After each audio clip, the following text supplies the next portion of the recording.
Samajwadi party के चमन के सौरभ हैं राष्ट्रीय अध्यक्ष जी। कोई गुना नहीं, संकोच नहीं।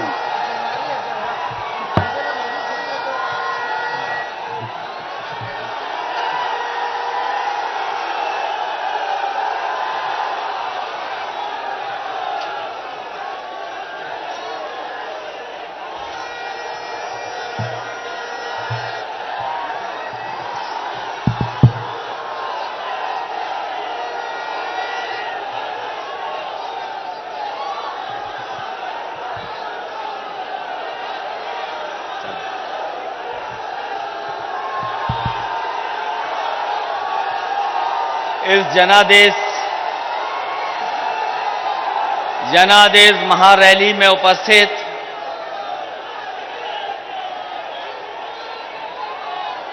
जनादेश महारैली में यहां पर उपस्थित बड़ी संख्या में हमारे किसान भाई, माताएं, बहनें, नौजवान साथी, पत्रकार बंधुओं, मैं देख रहा हूं कि पूरा का पूरा मैदान भरा दिखाई दे रहा है।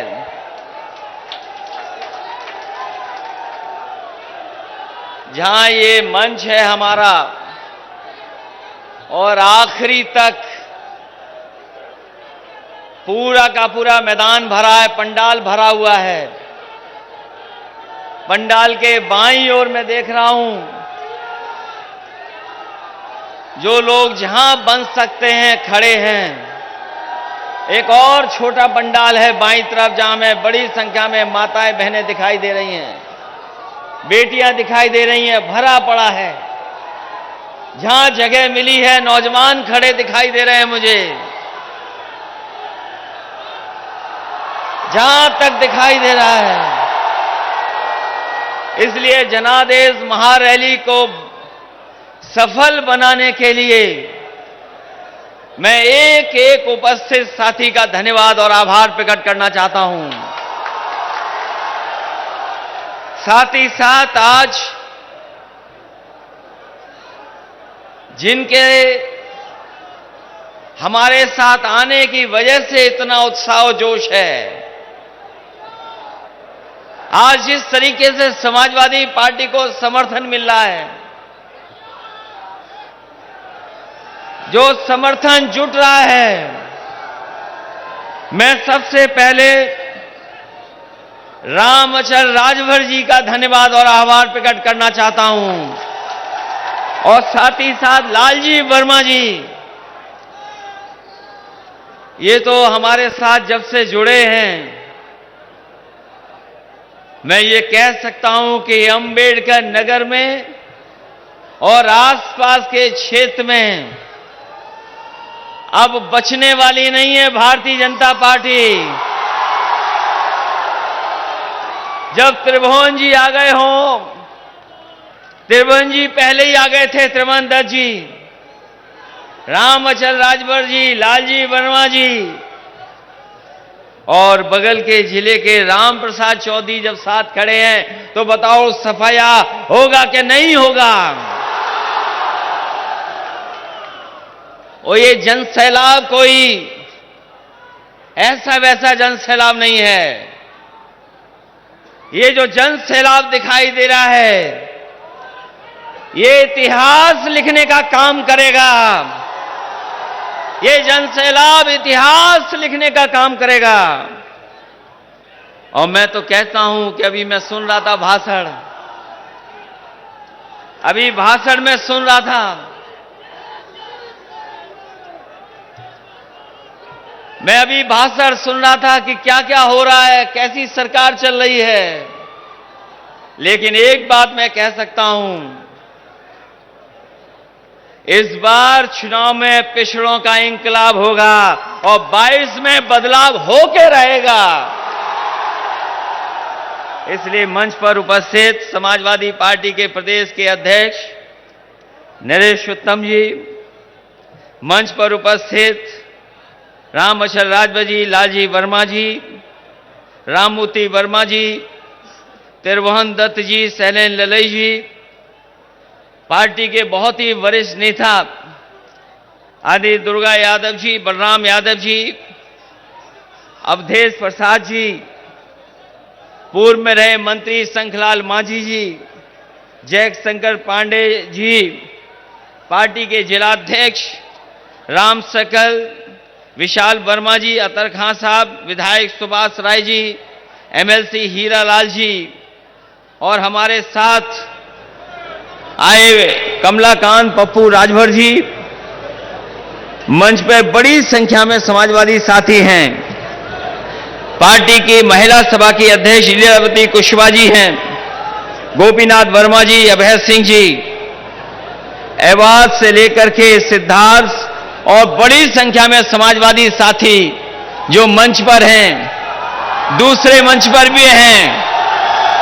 बहुत सारे जिम्मेदार नेता कार्यकर्ता हमें सामने दिखाई दे रहे हैं, सभी हमारे नेता साथी, क्योंकि सबका नाम लेना संभव नहीं है। सभी हमारे समाजवादी साथी, और इस रैली का संदेश केवल अंबेडकर नगर में नहीं जा रहा है। ये अंबेडकर नगर के लोग तो आए हैं, दूसरे जिले के नहीं आए हैं। ये अंबेडकर नगर का संदेश केवल अंबेडकर नगर का नहीं है, यहां से संदेश जा रहा है पूरे देश में, प्रदेश में। और जब इस धरती पर आए हों, जिस जिले का नाम अंबेडकर नगर हो, और इसी धरती से डॉक्टर राम मनोहर लोहिया निकले हैं।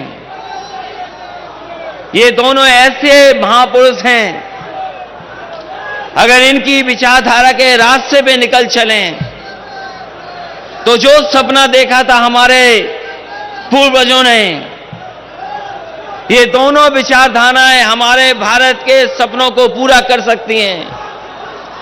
जहां हमें जाति धर्म में लोग बांट रहे हैं, जाति धर्म में अलग अलग तरीके से देख रहे हैं, वहीं अगर हम बाबा भीमराव अम्बेडकर जी का संविधान को समझेंगे तो उन्होंने पूरे देश को एक कर करके एक ऐसा संविधान दिया, अगर उस संविधान पे चलें तो जो समता मूलक समाज का सपना देखा था उसको पूरा किया जा सकता है। आज जरूरत है इन दोनों की विचारधाराओं का। और अभी कुछ दिन पहले कोशिश की थी मैंने कि बाबा भीमराव अम्बेडकर जी की विचारधारा और डॉक्टर राम मनोहर लोहिया की विचारधारा एक हो जाए। ये दोनों नेता चाहते थे परिवर्तन हो, जिन्हें हजारों साल से निराश किया गया, जिन्हें भेदभाव में जीना पड़ा, उन लोगों के सम्मान के लिए कुछ किया जाए। वो कोशिश थी समाजवादी लोगों की, लेकिन उस कोशिश में हम लोग सफल नहीं हुए। लेकिन मैं कह सकता हूं, जिस समय से लगातार लोग समाजवादी पार्टी में आ रहे हैं, दूसरे दलों को छोड़ करके आ रहे हैं, मैं अपने मंच पर बैठे हुए बहुजन समाज पार्टी के नेताओं को कहना चाहता हूं कि आप निराश न हो। आपने जीवन लगा दिया जिस विचारधारा को मजबूत करने के लिए। आपने अपने व्यक्तिगत चीजों को नहीं देखा। अगर आपको पसीना बहाना पड़ा, आपने पसीना बहाया। आपको त्याग करना पड़ा, त्याग करके दिखा दिया। अगर कहीं खून भी देना पड़ा तो खून दे दिया। लेकिन हम आपको भरोसा दिलाते हैं, आज आप समाजवादी लोगों के साथ हैं। जो सपना आपने देखा था उसको पूरा करने के लिए हम समाजवादी लोग आपको सम्मान देने का काम करेंगे। मुझे याद है अंबेडकर नगर, बहुत काम हुए समाजवादी सरकार में। ये टांडा में जो बिजली का घर बना है, बड़ा खड़ा है, ये नहीं लग पा रहा था। उस समय मंत्री जी और उनके क्षेत्र का शंखलाल मांझी जानते होंगे, जो एनटीपीसी के बड़े बड़े अधिकारी हैं, वो आए थे। उन्होंने कहा कि हम जमीन नहीं पा रहे हैं, जिसकी वजह से ये बिजली का कारखाना नहीं लग पा रहा है। उस समय प्रयास किया और प्रयास का परिणाम यह हुआ कि समाजवादी सरकार में आसपास का सबसे बड़ा बिजली का कारखाना लग करके खड़ा हो गया। ये हमारे राममूर्ति वर्मा जी जानते होंगे, जिस विभाग के मंत्री थे, उस विभाग ने विभाग को सुधारने का काम किया। जहां उत्तर प्रदेश दूध के उत्पादन में नंबर 1 है और समाजवादी सरकार में कारखाने लगने लगे थे। अमूल उत्तर प्रदेश आना चाहता था, कोई मौका नहीं मिल रहा था। समाजवादी सरकार बनी और यही राममूर्ति वर्मा जी मंत्री थे। हम लोग अमूल का कारखाने उत्तर प्रदेश में लाने के साथ साथ जो आपका अमूल से पुरानी संस्था है पराग को भी जिंदा करने का काम समाजवादी लोगों ने कर करके दिखाया। न केवल दूध का उत्पादन बढ़े, बल्कि हमारे गाय को, जानवरों को पौष्टिक आहार कैसे मिल जाए, उसको बनाने का भी कारखाना आपके अंबेडकर नगर में लगने का काम हुआ है। बिजली का काम, अगर सब स्टेशन लगाने का काम किसी साथी ने दिया होगा तो सब स्टेशन लगे हैं। हमारे मंच पे बैठे नेता और जनता जानती होगी जिसके गांव के आसपास सब स्टेशन लगा है। बड़ी संख्या में सब स्टेशन लगना शुरू हो गए और एम्बुलेंस जो 102, 108 एम्बुलेंस है, जब कभी किसी गरीब की जरूरत पड़ती है एम्बुलेंस की, तो वो फोन मिलाता है, उस एम्बुलेंस से मदद लेता है। ये समाजवादी सरकार की देन है। न केवल एम्बुलेंस से मदद मिल रही है, फोन पर एम्बुलेंस आ रही है, बल्कि दुनिया की बेहतरीन व्यवस्था भी समाजवादी लोगों ने चालू करने का काम किया था। 100 नंबर मिलाते थे, पुलिस मदद पे पहुंच जाती थी। वो इंतजाम अगर किसी ने किया तो समाजवादी लोगों ने कर करके दिखाया। लैपटॉप भी बंटना शुरू हो गया था। जो बच्चे अच्छी पढ़ाई कर रहे हैं और आगे पढ़ना चाहते हैं, उनकी मदद के लिए भी समाजवादी लोग आगे आकर के खड़े हो गए थे और बड़ी संख्या में नौजवानों को लैपटॉप बांटने का काम शुरू हो गया था। ये जिला है हमारे बुनकर भाइयों का। हमारे बुनकर भाई जानते होंगे, नेताजी ने जो बिजली का इंतजाम किया था कि उनको फिक्स रेट पे बिजली उपलब्ध होगी। जो काम शुरू हुआ था नेताजी की सरकार में, किसी सरकार ने नहीं रोका। वो काम और आगे बढ़ता चला गया।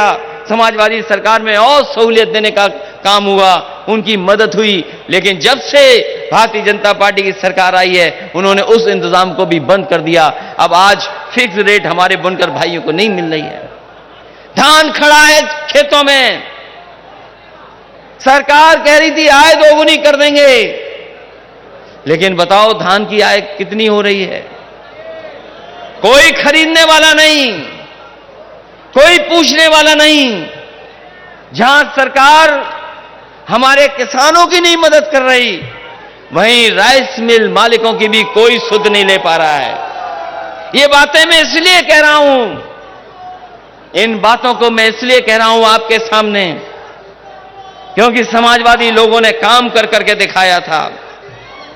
समाजवादी लोगों ने जनता को जोड़ करके जनता के बीच में खुशहाली कैसे आए उस दिशा में काम करना शुरू किया था।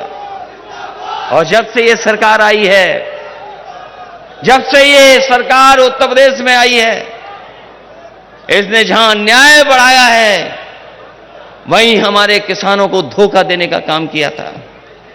किसान जो हमारी रीढ़ है, किसान जो हमारी अर्थव्यवस्था को संभालता है, किसान जो हमारा अन्नदाता है, किसान जो हमें कपड़े पहनने को देता है, किसान जो हमारा पेट भरता है, उसके साथ धोखा और उसके साथ अन्याय अगर किसी ने किया है तो भारतीय जनता पार्टी की सरकार ने किया है।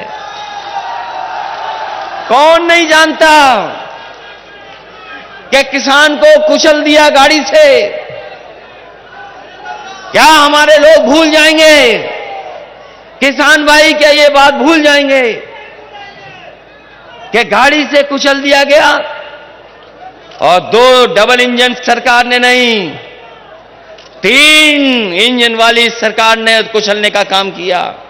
दिल्ली की सरकार, यूपी की सरकार और जो लखीमपुर में हैं मंत्री जो सरकार के हैं, 3-3 इंजनों ने किसान को कुचलने का काम किया। किसान को भी न्याय नहीं मिल पा रहा है और जब तक ये सरकार में रहेंगे हमें कोई उम्मीद नहीं है कि किसानों को न्याय मिल जाएगा। बताओ किसान भाइयों, आपसे वादा किया था कि आपकी आय दोगुनी हो जाएगी, लेकिन जिस तरीके से महंगाई बढ़ रही है, क्या हमारे किसानों की आय दोगुनी हो गई है? यही बीजेपी के लोग लाल लाल सिलेंडर बांट रहे थे गांव में जाकर के। उज्ज्वला योजना के नाम पर सिलेंडर दिए गरीबों को, हर गरीब को सिलेंडर दे दिया, सिलेंडर बांटे जा रहे थे। बताओ आज सिलेंडर की कीमत क्या है? जो उज्ज्वला योजना है महंगाई के कारण उज्ज्वला योजना बन गई और हमारे बाबा मुख्यमंत्री जी कभी कभी लाल रंग से घबराते हैं। हमारे बाबा मुख्यमंत्री जी लाल रंग से घबराते हैं और जब से सिलेंडर की कीमत बढ़ी है, बनता हो जनता गुस्से में है कि नहीं है। और हमारे मुख्यमंत्री जी महंगाई कम करने के लिए हो सकता है सिलेंडर का नाम बदल दें या रंग बदल दें इसका। कौन भरवा पा रहा है सिलेंडर? यही बीजेपी के लोगों ने कहा कि गरीब को हम हवाई जहाज में ले जाएंगे, चप्पल पहनने वाला हवाई जहाज में जा सकता है। पेट्रोल 100 के पार हो गया कि नहीं हो गया? पेट्रोल 100 से पार हो गया। अब आपकी मोटरसाइकिल भी नहीं चल सकती है, वो फैसले ले रही है सरकार। खाद महंगी, डीएपी मिल नहीं रही। जो इंतजाम सरकार को करना चाहिए सरकार नहीं कर पा रही। क्या सरकार के हाथ में नहीं है चीजें? सरकार के हाथ में चीजें हैं। जब से हारे तब से कीमत नीचे आने लगी है। अभी कुछ प्रदेशों में हारे हैं, कीमतें नीचे आ गई हैं। उत्तर प्रदेश में हार जाएंगे तो कोई कीमतें और नीचे आ जाएंगी। इसलिए चुनाव जहां आपका हमारा है, वहीं महंगाई को भी नीचे लाने का है। हमारे बाबा मुख्यमंत्री जी आए तो हो सकता है टांडा के बड़े हुए प्लांट का नाम ना लें। टांडा में बिजली का कारखाना लगा है। हमारे मुख्यमंत्री जी से पूछिएगा पत्रकार साथियों कि ये कौन सा प्लांट लगा है। हो सकता है वो नाम ले दें, लेकिन आपसे नाम नहीं बोलेंगे। ये प्लांट 660 सुपर क्रिटिकल लगा है, 1 यूनिट का। ये बिजली दे रही है। और जब से भारतीय जनता पार्टी की सरकार आई है, बताओ गरीबों, बिजली का करंट लगा कि नहीं लगा? बिजली का करंट लगा है कि नहीं लगा है? बिजली महंगी हो गई कि नहीं महंगी हो गई? ये जब बिल आता है तो हमारे गरीबों को करंट मारने का काम कर रहे हैं। मैं आपको भरोसा दिला के जा रहा हूं कि जहां समाजवादी सरकार ने बिजली का उत्पादन बढ़ाया है, नए नए ट्रांसमिशन लाइनें बिछाई, सब स्टेशन बनाए, वहीं अगर हमें गरीबों को कोई राहत देनी पड़े तो राहत देने का काम करेंगे। जहां बुनकरों को वैसी की वैसी व्यवस्था देंगे, वहीं हम अपने गरीबों को और मदद करने का और राहत देने का काम करेंगे। इसलिए साथियों, ये चुनाव कोई मामूली चुनाव नहीं है। ये चुनाव कोई छोटा मोटा चुनाव नहीं है। ये चुनाव इसलिए भी महत्वपूर्ण है क्योंकि बाबा साहब भीमराव अंबेडकर जी ने जो संविधान दिया, उस संविधान से हमारा देश चले, उस संविधान से हमें हक और सम्मान मिले। इन्होंने गरीबों से वोट लिया, बीजेपी के लोगों ने उद्योगपतियों से नोट लिया और जो हमारी सरकारी संपत्ति थी उन पर चोट पहुंचाने का काम किया और एक एक कर करके उन सरकारी संपत्तियों का बेचने का काम हो रहा है। तो सोचो, ये सरकारी संपत्ति जब बिक जाएंगी तो जो बाबा भीमराव अंबेडकर जी ने सपना दिखाया था, जो अधिकार की बात थी, हक की बात थी, वो हक और सम्मान कौन देगा हमें और आपको? इसलिए संविधान बचाने का चुनाव है, लोकतंत्र को बचाने का चुनाव है। और जब सबसे ज्यादा जनता को जरूरत थी मदद की, यही सरकार में बैठे हुए लोग, जब गरीब और हमारे किसान, गांव में रहने वाले लोग जिन्हें सबसे ज्यादा मदद की जरूरत थी, इस सरकार ने उनको अनाज छोड़ने का काम किया था। याद कीजिए वो कोविड का समय, जिस समय लॉकडाउन था, कोई निकल नहीं सकता था। कोई अगर निकलता था तो उसे लाठी मार करके घर में भेज दिया जाता था। लोग वहां को अपनावित कर रहे थे और सरकार की जो कोशिश थी कि सरकार जो मदद करे, उस मदद में सरकार सामने नहीं आई। हमारे तमाम गरीब, जिन्हें दवाई मिल जाती समय पर, अस्पताल में बिस्तर मिल जाता समय पर और समय पर ऑक्सीजन मिल जाती, तो हमारे गरीबों की जान नहीं जाती, बड़े पैमाने पर लोगों को इधर उधर भटकना नहीं पड़ता। लेकिन भारतीय जनता पार्टी की सरकार ने गरीबों को अनाज छोड़ने का काम किया, जिसके कारण न जाने कितने लोगों की जान चली गई, जान गई लोगों की। और केवल जान ही नहीं गई, जिन लोगों को सम्मान से अपने परिवार का दाह संस्कार करने का मौका मिलता, उन लोगों को वो इंतजाम भी सरकार नहीं दे पाई। न जाने कितने लोगों को गंगा में ऐसे ही बहा दिया गया, लाशें बहा दी गई। दुनिया में अगर किसी ने बदनामी कराई है भारत की, तो यही भारतीय जनता पार्टी के लोगों ने भारत की बदनामी कराने का काम किया है। इसलिए हम आपसे अपील करना चाहते हैं, ये झूठ बोल करके सत्ता में आए हैं, ये गरीब पिछड़ों को धोखा देकर के सरकार में आए हैं। इन्होंने 5 साल जो अभी हो जाएंगे उसका हिसाब किताब नहीं देना चाहते हैं। आज भी ये सरकार शिलान्यास का शिलान्यास कर रही है, उद्घाटन का उद्घाटन कर रही है, और 4.5 साल बनने के बाद भी, इतना समय गुजर जाने के बाद भी ये अपना काम नहीं उद्घाटन कर पा रहे हैं। जो काम समाजवादियों ने शुरू किए थे, जो काम समाजवादियों ने दिए थे, वही उद्घाटन हो रहे हैं। सुनने में आ रहा है पूर्वांचल एक्सप्रेसवे का उद्घाटन होने जा रहा है। हालांकि यहां से थोड़ा दूर है, लेकिन पूर्वांचल के सबसे बड़े विकास का रास्ता है पूर्वांचल एक्सप्रेसवे, जो गाजीपुर, आपका आजमगढ़, अंबेडकर नगर, सुल्तानपुर, रमेठी, बाराबंकी, लखनऊ को जोड़ता है। यह सबसे बड़ी सड़क समाजवादियों ने दी, वो बन करके तैयार है, बन करके तैयार है। सुना है उसका उद्घाटन होने जा रहा है। लेकिन मैं कहना चाहता हूं, ये सड़क, ये प्रगति की, विकास की, खुशहाली की सड़क है, जो समाजवादियों ने सपना देखा था। समाजवादी सरकार होती तो कम समय में पूरा हो जाता, लेकिन भारतीय जनता पार्टी ने 4.5 साल में भी उतनी अच्छी सड़क नहीं बनाई जितनी आगरा से लखनऊ सड़क अच्छी बनी है। हम तो उस पे भी चले हैं, आगरा लखनऊ सड़क पे भी चले होंगे लोग, और ये लखनऊ से लेकर के गाजीपुर तक सड़क है, उस पे भी लोग चले होंगे।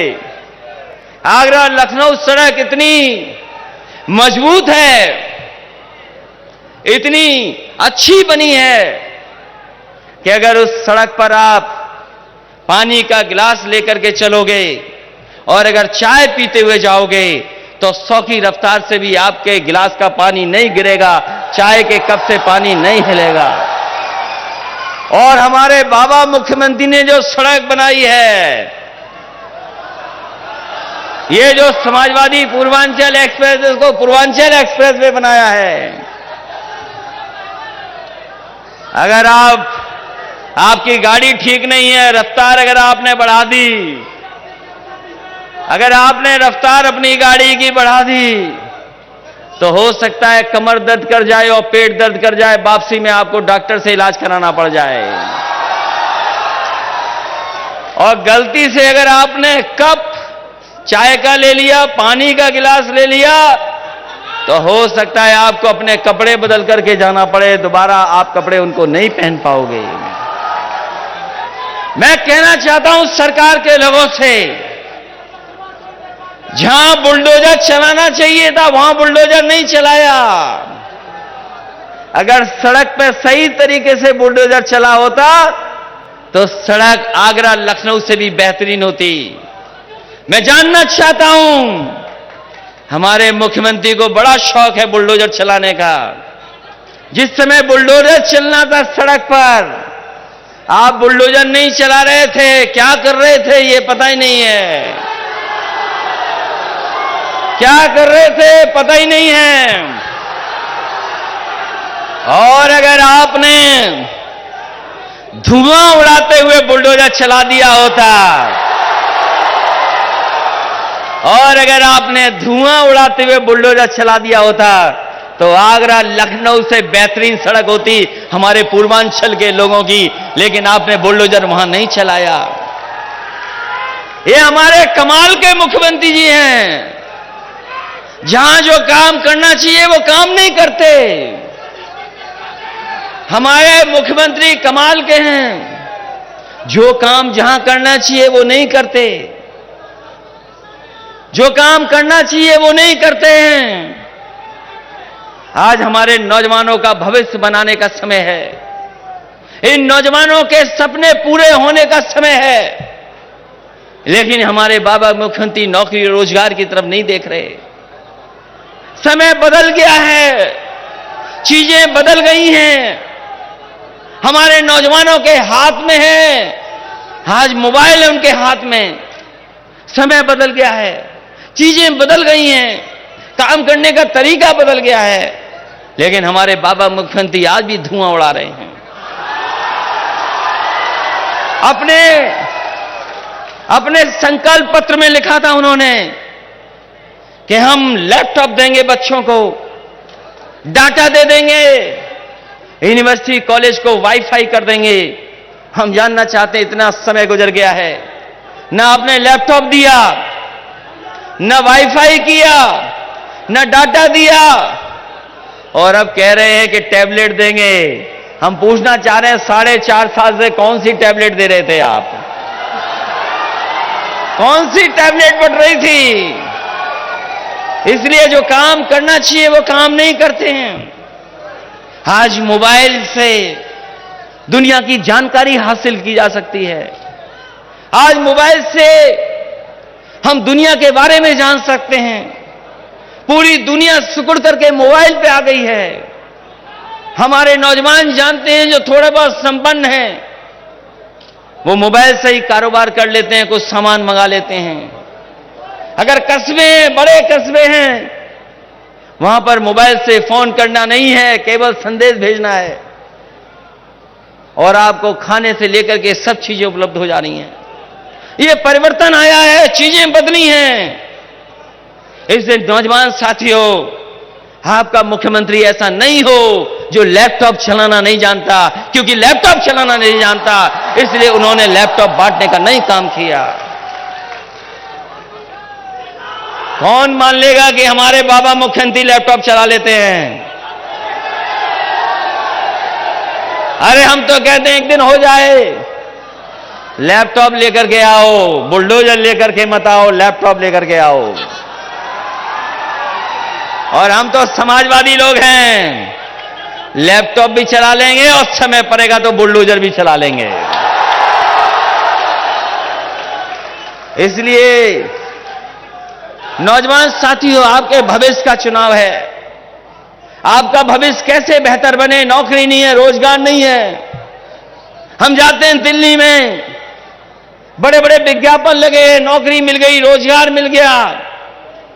दिल्ली के लोग समझ रहे हैं कि उत्तर प्रदेश में नौकरी मिल गई है, रोजगार मिल गया है। बताओ नौजवान साथियों, अंबेडकर नगर के लोगों, इनका कौन सा बड़ा काम है जो आपके जिले में हुआ है? कौन सा बड़ा फैसला है जिससे आपका जीवन बदला है? दिल्ली में तो लगा दी होर्डिंग कि नौकरी मिल गई, रोजगार मिल गए। बताओ नौजवानों, खड़े हो कि तुमको नौकरी और रोजगार मिल गया। ये आपके भविष्य से खिलवाड़ कर रहे हैं, आपके सपनों को मार रहे हैं, आपके भविष्य से खिलवाड़ हो रही है। बताओ इस भारतीय जनता पार्टी का इस बात सफाया करोगे कि नहीं करोगे?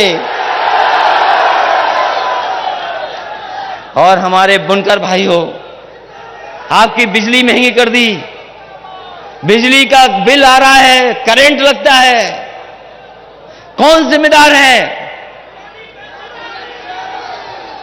कौन जिम्मेदार है उसके लिए? ये जो महंगाई बढ़ी है खाद की, डीएपी की, सिलेंडर की, कौन जिम्मेदार है इसके लिए? और हमारे अटेवा वालों, बताओ तुम्हारी पेंशन को खत्म करने वाले कौन लोग हैं? किन्होंने खत्म की थी? बताओ, आवाज नहीं आ रही है। बताओ किसने खत्म की थी तुम्हारी पेंशन? बताओ उसका सफाया करोगे कि नहीं करोगे? जहां हम गरीबों को राहत बिजली की देंगे, वहीं हम इनकी भी मदद करने का काम करेंगे। ये पेंशन वाले के रास्ता निकालेंगे, क्या कर सकते हैं हम लोग? इसलिए भविष्य का चुनाव है आपका भी। उत्तर प्रदेश को बर्बाद कर दिया इन्होंने, उत्तर प्रदेश को पीछे कर दिया इन्होंने। आज उत्तर प्रदेश आगे नहीं बढ़ रहा है। जो कह रहे हैं डबल इंजन की सरकार है, इन्होंने डबल इंजन की सरकार वालों ने सरकार नहीं चलाई, इन्होंने महंगाई बढ़ाई है, महंगाई, नौकरी छीने, रोजगार छीन लिए। और याद करो नौजवान जो इतिहास के स्टूडेंट होंगे, इस देश में एक कंपनी आई थी, East India Company. East India Company आई थी कारोबार के नाम पर, बहुत सी कम चीजों का कारोबार करती थी, काली मिर्च का, मसालों का, कॉटन का। वो कंपनी आई, कारोबार करती रही, और वहां पर एक फैसला हुआ, इंग्लैंड में, ब्रिटेन में एक फैसला हुआ, एक कानून बना, और वो कंपनी जो कारोबार कर रही थी वो सरकार बन गई। बताओ साथियों, इतिहास पढ़ा है कि नहीं पढ़ा है? और मैं कहता हूं ये पलट करके, पढ़ करके देखिए। ईस्ट इंडिया कंपनी आई थी एक भारत में, और ब्रिटेन में एक कानून पास हो गया, ईस्ट इंडिया कंपनी सरकार बन गई। और आज जो फैसले ले रही है सरकार, एक एक कर करके हमारी सरकारी कंपनियों को बेच रही है, सरकारी संपत्ति को बेच रहे हैं, प्राइवेट कंपनियों को। तो सोचो, एक कानून ने सरकार बना दिया, और ये लगातार ऐसे कानून पास कर रहे हैं कि हमारे देश को कंपनी बना दे रहे हैं। तो कंपनी जब बन जाएगी तो हमारे अधिकारों का क्या होगा, हक का क्या होगा, सम्मान का क्या होगा? इसलिए चीजें बेच रहे हैं, ये उद्योगपतियों के हाथ में खेल रहे हैं। याद कीजिए वो नोटबंदी का समय, जिस समय नोटबंदी लागू हुई थी, यही बीजेपी के लोगों ने कहा था कि नोटबंदी के बाद न काला धन बचेगा, न भ्रष्टाचार होगा। कितना समय गुजर गया, कितना समय गुजर गया। आज जिस दिन हम लोग, आप लोग बातचीत कर रहे हैं, पुराना याद कीजिए, 8 की रात को ही नोटबंदी हुई थी। याद है कि नहीं है? याद है। और बीजेपी ने कहा था भ्रष्टाचार खत्म हो जाएगा, काला धन आ जाएगा। कितने साल गुजर गए, क्या भ्रष्टाचार खत्म हो गया है? जो बाहर काला धन चला गया था, कितना काला धन वापस आ गया? और हमारे बाबा मुख्यमंत्री जी ने 100 नंबर का पता नहीं क्या कर दिया, 100 से 112 कर दिया। जब 100 नंबर था तो पुलिस भी ठीक थी, लेकिन जब से 112 हुआ है पुलिस को पता नहीं क्या हो गया है, जाने क्या हो गया। और इतना अन्याय भी किसी सरकार में नहीं हुआ होगा, इतना अन्याय भी किसी सरकार में नहीं हुआ होगा जितना इस सरकार में हो रहा है। जो कानून व्यवस्था की दुहाई दे रहे हैं वो बताएं कि 100 नंबर को 112 कर करके खराब करने का काम अगर किसी ने किया है तो भारतीय जनता पार्टी ने किया है। और आज सबसे ज्यादा कस्टोडियल डेथ, अगर कस्टोडियल डेथ सबसे ज्यादा कहीं हो रही है, कहीं गरीब की जान पीटते पीटते पुलिस ले रही है, अगर कहीं भी देश में सबसे ज्यादा जान गई हैं गरीबों की तो वो उत्तर प्रदेश है, जहां पर पुलिस के पीटने की वजह से, अन्याय की वजह से जाने गई हैं। लोग थाने में मर गए। कोर्ट कस्टोडियल डेथ सबसे ज्यादा है। मानवाधिकार ने सबसे ज्यादा अगर किसी को नोटिस दिया है तो उत्तर प्रदेश की सरकार को दिया है। और जो ठोको नीति चलाते थे, जो ठोको ठोको कहते थे सुबह से लेकर शाम तक, बताओ उनके सांसद लोग कूटे जा रहे हैं कि नहीं कूटे जा रहे हैं? जो कहते थे ठोको, पता ही नहीं कौन किसको ठोक रहा है, जिसकी मर्जी है वो उसको ठोक रहा है। ये कानून व्यवस्था है? ये कानून व्यवस्था है क्या कि बताओ गृह राज्य मंत्री के बेटे ने किसानों पर गाड़ी चढ़ा दी हो? ये कानून व्यवस्था है क्या? और आज जब मैं आपके बीच में आया हूं, पता लगा है कि फतेहगढ़ जेल में कैदियों को नहीं पता था किसको ठोकना है, तो जेलर को ठोक दिया उन्होंने। ये कानून व्यवस्था है? सबसे ज्यादा किसानों की जान चली गई, कोई मदद करने वाला नहीं है। मजदूर पैदल चलते चलते घर पहुंच गए, जान चली गई, किसी की मदद नहीं की। इसलिए उत्तर प्रदेश को बाहर निकालना है इनसे। उत्तर प्रदेश को खुशहाली के रास्ते पर दोबारा लाने का काम हम लोगों को करना है। बताओ अम्बेडकर के नगर के लोगों, उत्तर प्रदेश को खुशहाली के रास्ते पे ले चलोगे कि नहीं ले चलोगे? तो अगर ये आक्रोश है ऐसे आपके अंदर, अगर ये आक्रोश है आपके अंदर, तो बदलाव भी आएगा। और मुझे यकीन है आप पर, ये झूठ के फूल अब बचने वाले नहीं हैं। झूठ के फूल का सफाया होने वाला है उत्तर प्रदेश से। इसलिए एक बार फिर मुझे खुशी है इस बात की कि लगातार समाजवादी पार्टी से लोग जुड़ रहे हैं, लगातार समाजवादी पार्टी के समर्थन में लोग आ रहे हैं। इतना समर्थन समाजवादी पार्टी को पहले कभी नहीं मिला जितना समाजवादी पार्टी को इस बार समर्थन मिल रहा है। इतना समर्थन, इतने बड़े बड़े नेता, इतने बड़ी संख्या में नेता समाजवादी पार्टी में कभी नहीं जुड़े। इस बार हमें खुशी है कि हर वर्ग के लोगों का भरोसा समाजवादी पार्टी पर है आज। और उसका परिणाम यह है कि आज आपके साथ राम अचल राजभर जी आ गए हैं। उसका परिणाम यह है कि लालजी वर्मा जी, जो बड़े नेता भी हैं, जिन्होंने अपना जीवन लगा दिया बहुजन समाज पार्टी में जुटे रहे, बाबा भीमराव अंबेडकर के सिद्धांतों को आगे बढ़ाने के लिए, वो भी आज आपके साथ खड़े हैं, समाजवादी पार्टी के साथ जुट गए हैं।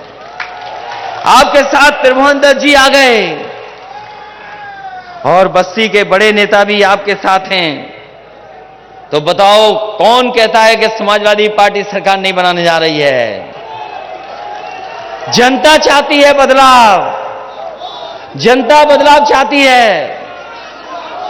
और अभी जब मऊ में कार्यक्रम हुआ था, लाल और पीले एक साथ हो गए।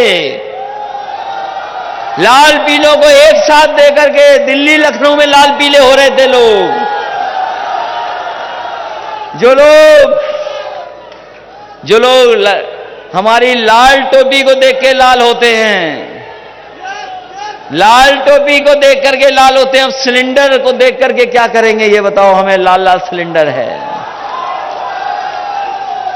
इसका भी नाम बदलेंगे क्या? अच्छा हुआ हाल फिलहाल मुख्यमंत्री जी यहां नहीं आए, नहीं तो कहीं किसी का नाम बदल देते।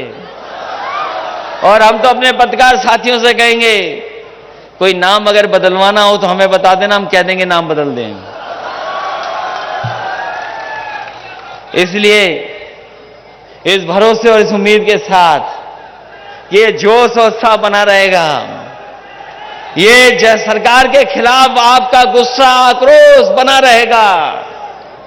और जब वोट पड़ेगा तो सोचो साइकिल की रफ्तार क्या होगी इस बार। जब हम सड़क बना सकते हैं, जब सड़क बना सकते हैं 100 से ऊपर चलने वाली, और कई लोग ऐसे हैं हम जानते हैं उन्होंने अपनी गाड़ी की रफ्तार देखी होगी, रफ्तार भी चेक कर ली होगी कितनी जा सकती है। ये जो एक्सप्रेसवे बना है ये समाजवादियों ने बनाया है, तो इसलिए हो सकता है जनता आने वाले समय में भारतीय जनता पार्टी को 400 सीटें भी हरा दे और समाजवादी पार्टी का गठबंधन 400 सीटें भी जीत जाए। कौन इनके साथ खड़ा है? जब किसान नाराज है, नौजवान नाराज है, व्यापारी नाराज है, अगले नाराज हैं, और बाबा साहब भीमराव अम्बेडकर की विचारधारा और डॉक्टर राम मनोहर लोहिया की विचारधारा दोनों एक हो गई हो तो बताओ ये कैसे बचेंगे उत्तर प्रदेश से? और शिक्षक नाराज हैं, ये पुरानी पेंशन किसी ने छीनी तो भाजपाइयों ने छीनी आपकी, याद है कि नहीं याद है आपको? आज ऐसे लोग हैं जिन्हें वेतन नहीं मिल पा रहा है। ये जितनी भी अच्छी योजनाएं थी सबको रोक दिया इन्होंने। गरीबों के लिए एम्बुलेंस थी, आज एम्बुलेंस नहीं चल पा रही है। 100 नंबर की व्यवस्था थी, इसको खराब कर दिया। बड़े बड़े वादे किए थे कि हम गंगा सफाई कर देंगे, बताओ मां गंगा कितनी साफ हो गई हैं? नहीं साफ है, सफाई तो दूर, ये जो घाघरा बह रही है इसको भी नहीं संभाल पा रहे हैं। जब कभी पानी आ जाता है हमारे गरीबों को बहा ले जाता है, उनका नुकसान कर देती है। सफाई तो दूर, हमारे गरीबों की मदद नहीं कर पा रही हैं। इसलिए आज मंच से मैं कह सकता हूं कि पिछड़ों का इंकलाब होगा और 22 में बदलाव होगा, बदलाव होके रहेगा। इन्हीं शब्दों के साथ एक बार फिर रामचंद्र राजभर जी को, लालजी वर्मा जी को बहुत बहुत बधाई देता हूं और उनका स्वागत करता हूं। और हम भरोसा दिलाते हैं कि समाजवादी पार्टी में उनका पूरा सम्मान होगा। वहीं हमारे मंच पर कमलाकांत उर्फ पप्पू राजभर भी हैं, जिनके पिताजी हमारे बीच में नहीं रहे, आखिरी समय पर वो हम लोगों के साथ उनको छोड़ के गए हैं। हम उनको भरोसा दिलाते हैं कि उनका भी पूरा सम्मान करने का काम समाजवादी लोग करेंगे। इधर हम लोगों ने कोविड में या कोरोना में बहुत से लोगों को खोया है, वहीं समाजवादी पार्टी के मोतीलाल वर्मा जी और हमारी पार्टी के अजीमुल हक साहब जो पहलवान थे उनको भी हमने खोया है। इसलिए समाजवादी पार्टी ने इन सबको सम्मान देने का काम लगातार समाजवादी पार्टी करती रहेगी। इन्हीं शब्दों के साथ, इस भरोसे और उम्मीद के साथ कि आने वाले समय में बदलाव होगा और बदलाव ऐसा होगा कि उत्तर प्रदेश से भारतीय जनता पार्टी का सफाया होकर के रहेगा। इन्हीं शब्दों के साथ हम अपने किसान भाइयों का धन्यवाद देते हैं। बहुजन समाज पार्टी के आए हुए लोगों का, हमारे पूर्व विधायक जो थे वो भी हमारे बीच में नहीं रहे, जो चुनाव लड़े थे, इसलिए नाम भूल गया,